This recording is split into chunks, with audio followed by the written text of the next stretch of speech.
Hello family, welcome to রম্পাস রান্নাঘর। আজকে তোমাদের জন্য নিয়ে এসেছি সকালের ব্রেকফাস্টে তৈরি এমনই একটা রেসিপি যেটা খুবই অল্প সময়ে আর খুবই সামান্য কটা ইনগ্রিডিয়েন্টস দিয়ে কমপ্লিট হয়ে যাবে, যেটা খুবই সহজে তোমরা বাড়িতে তৈরি করে নিতে পারবে। তার জন্য প্রথমে আলুটাকে ভালো করে সেদ্ধ করে নিতে হবে। আমি এখানে আলুটাকে ডুমো ডুমো করে কেটে 1 চামচ লবণ দিয়ে সেদ্ধ করে নেব। তোমরা এখানে চাইলে আস্ত আলুও সেদ্ধ করতে পারো, কিন্তু যেহেতু ওটা সময় সাপেক্ষ সেই জন্য এইভাবে ডুমো ডুমো করে কেটে সেদ্ধ করলে সেটা তাড়াতাড়ি হয়ে যাবে। এরপর আলুটা ভালো করে সেদ্ধ হয়ে গেলে এই আলুটাকে তুলে সাইডে রেখে দেবো। তারই মাঝে কেটে নিয়েছি কিছু কাঁচা লঙ্কা কুচি, কিছু পেঁয়াজ কুচি আর কিছু ধনেপাতা কুচি। ধনেপাতা কুচি তোমরা যদি না চাও তাহলে না দিলেও চলবে। এরপর যে আলুগুলো সেদ্ধ করে রেখেছিলাম সেটা একটা বাটির ভেতরে নিয়ে নেব। নিয়ে ভালো করে আলুগুলোকে স্ম্যাশ করতে হবে। আমি এখানে চামচের সাহায্যে করছি, তোমরা চাইলে হাতের সাহায্যেও ভালো করে আলুটাকে স্ম্যাশ করে নিতে পারো। এবার আলু স্ম্যাশ হয়ে গেলে তাতে একে একে কেটে রাখা কাঁচা লঙ্কা কুচি, পেঁয়াজ কুচি আর ধনেপাতা কুচি দিয়ে দেব।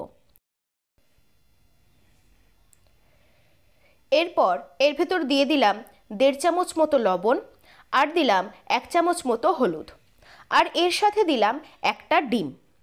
ডিমটা ভালো করে এর ভেতরে দিয়ে প্রত্যেকটা জিনিস খুব ভালো করে মেখে নিতে হবে।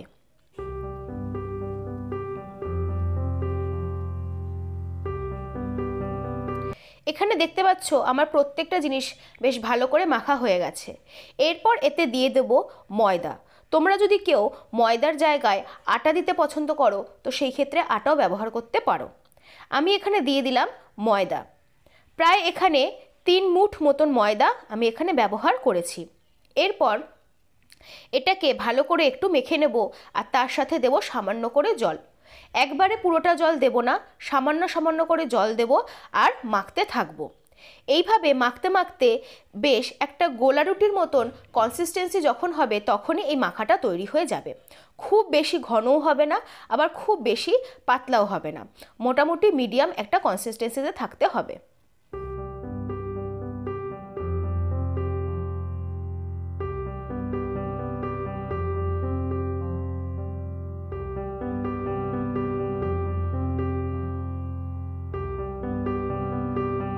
গোলাটা প্রায় কমপ্লিট হয়ে গেছে। তোমরা দেখতেই পাচ্ছ যে এটা কিন্তু খুব বেশি ঘন আবার খুব বেশি পাতলাও হয়নি। এইভাবে এটাকে মেখে নিতে হবে। মেখে দিয়ে এটাকে প্রায় 5 মিনিট মতন ঢাকা দিয়ে রেখে দিতে হবে। এরপর একটা প্যান নিলাম, তাতে দিয়ে দিলাম সামান্য তেল।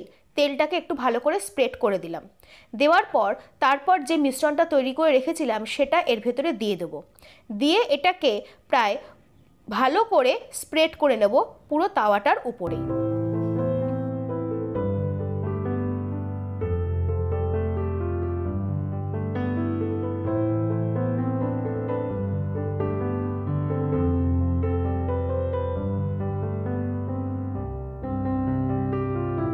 এইভাবে এক পিঠ ভাজা হয়ে গেলে আরেকটা পিঠ খুব সাবধানে উল্টে দেবো।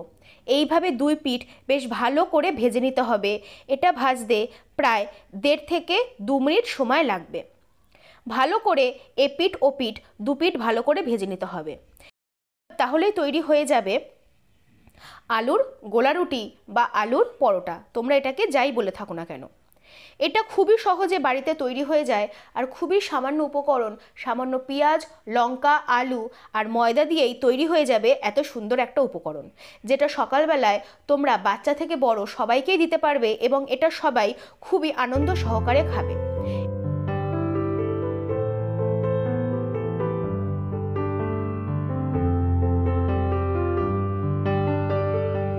এইভাবে আমি প্রত্যেকটা ভেজে নেব এক এক করে।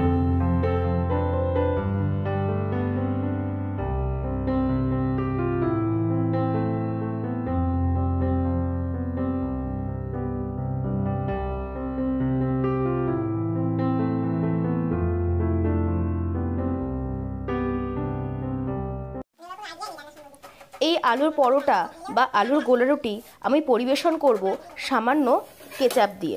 তোমরা যদি চাও এটাকে শুধুও খেতে পারো। আমার এই রেসিপিটা তোমাদের কেমন লাগলো অবশ্যই জানিও, আর ভালো লাগলে সাবস্ক্রাইব করে দিও।